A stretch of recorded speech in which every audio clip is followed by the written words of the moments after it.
அம்மா கிட்ட அரசாங்க வேலைக்காக வாக்கு கேட்டவங்க நடக்கிறதுக்கு உத்தரவு இருக்குது. 3 அமாவாசை வந்து அபிஷேகம் பண்ணி அம்மாவுக்கு பூஜை பண்ண சொன்னாங்க. அதுக்காக முதல் அமாவாசைக்கு இன்னைக்கு வந்து அம்மாவுக்கு நான் செய்கிறேன். மக்களுக்கு ஒரு விஷயம் சொல்கிற தாயே, முதல்ல நான் தாய் பேசுகிறேன். எந்த ஒரு குறையும் இல்லாத எல்லா மக்களும் இந்த ஆத்தா சுயம்ப சக்தியாக நினச்சி எல்லாரும் இங்கே வரணும். ஆத்தாவோட சுயம்பு இங்கே வந்து ஆத்தா அமர்ந்துருக்கிறாங்க. யாருக்கு என்ன ஒரு குறையாக இருந்தாலும் நீங்கள் சொல்லணுன்ற இடத்துல அவசியம் இல்லை. யாராக இருந்தாலும் என்ன ஒரு குறையாக இருந்தாலும் தாய்கிட்ட வந்து உட்காந்து அத்தனையும் ஆத்தா உத்தரவு கொடுப்பாங்க. அதுக்கு நீங்கள் கேட்டு உள்பட்ட அத்தனை சக்திகளும் உங்களுக்கு கிடைக்கும், அத்தனை அருள்வாக்கும் உங்களுக்கு கிடைக்கும். இது அத்தனை மக்களுக்கும் போய் சேர ஆத்தா எங்களுக்கு அருள் பெரியணும். எந்த ஒரு குறையாக இருந்தாலும் இந்த இடத்துல நிவர்த்தனை கிடைக்கும் நம்பிக்கையோடு தாயை தேடி வரணும். இது கண்டிப்பாக இது அமாவாசை பூஜையில் எல்லாரும் கலந்துக்க உத்தரவு இருக்குது. இப்போ அபிஷேகம் செய்ய போகிறோம். நாங்கள் அதை உங்களுக்கு வந்து எல்லாத்தையும் எடுத்து வெளி நடத்துகிறோம். அதை நீங்கள் பாருங்கள். கண்டிப்பாக இந்த சுயம்புக்கு நீங்கள் எல்லாரும் வந்து அம்மாவை தொட்டு வணங்கி நீங்கள் அருள் பெறலாம்.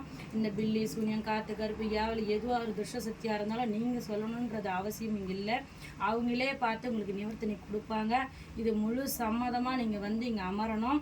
அமர்ந்தால் உங்களுக்கு தேடி ஏதாவது ஒரு கிடைக்காம ஒரு பொருள் கிடைச்சிருந்தாலும் அது கிடைக்கும். அதே போல் ஏதாவது ஒரு பொருள் உங்களுக்கு மனசார அது ஒரு கிடைச்சிது தொலைஞ்சிது அப்படின்னா அது கண்டிப்பாக கிடைக்கும். அது வேலையாக இருந்தாலும் தொலைஞ்ச பொருள் உங்களுக்கு திரும்பவும் கிடைக்கும். பணமாக இருந்தாலும் காசாக இருந்தாலும் வாழ்க்கையே தொலைஞ்சாலும் இந்த இடத்துல கிடைக்கும். இதை நீங்கள் அருள் கேட்டு அம்மா கிட்ட கண்டிப்பாக இதை வழி நடத்தலாம். இன்றைக்கி வரைக்கும் நிறைய விஷயங்கள் இங்கே நடக்குது, ரகசியத்தில் இருந்தது. இனிமேல் எல்லா மக்கள்கிட்டையும் நான் கேட்டேன், இந்த சக்தி இப்படியே எல்லா இடத்துலையும் போகுது. அப்போ மறைமுகமாகவே இருந்தால் ஆத்தாவோட சக்தி எப்படி தெரியும்னு மக்கள் இதுக்கு ஒத்துக்கிட்டாங்க. இப்போ தான் எல்லாரும் வெளி உலகத்துக்கு எனக்கு காட்டுங்கன்னு ஒரு உத்தரவு கொடுத்துருக்காங்க. இனிமேல் நான் எது இருந்தாலும் அவங்களுடைய அனுமதியோடு தான் நான் வெளிப்படுத்த முடியும். எல்லாருமே இது அனுமதி இல்லாமல் எதுவுமே என்னால் செய்ய முடியாது. அவங்க அனுமதி கொடுக்கணும். ஏன்னா இது ரகசியமாக இங்கே சொல்கிற அருள்வாக்கு. அதனால் அவங்க எனக்கு எந்த குறையும் இல்லாமல் நீங்கள் எல்லாருக்கிட்டையும் சொல்லுங்கள் அப்படின்னு சொன்னால் நான் அவங்களுடைய புகைப்படத்தை நான் போட முடியும். இன்றைக்கி அவங்க ஒத்துக்கிட்டாங்க. அவங்க ஒரு விஷயத்துக்காக 3 விஷயத்துக்கு அவங்க 3 குடும்பத்தோடு வந்தாங்க. 2 பேருக்கு 2 விஷயம் நடந்தது. இவங்க இப்போ தான் வந்திருக்காங்க. இவங்க வந்து இப்போ இனிமேல் எனக்கு நடக்கணும் அவங்கள பார்த்து இவங்க நம்புகிறாங்க. கண்டிப்பாக இவங்களுக்கு அந்த விஷயம் நடக்கும். இந்த வெற்றியும் நான் காட்டுவேன். கண்டிப்பாக இது நடக்கும். இது உங்களுக்கு எல்லா மக்களுக்கும் நான் சொல்லிக்கிறேன். இது அருள்வாக்கு அண்ணனூர் அம்மாவுடைய இடமா நீங்கள் வந்து சுயம்பா பார்க்கணும்.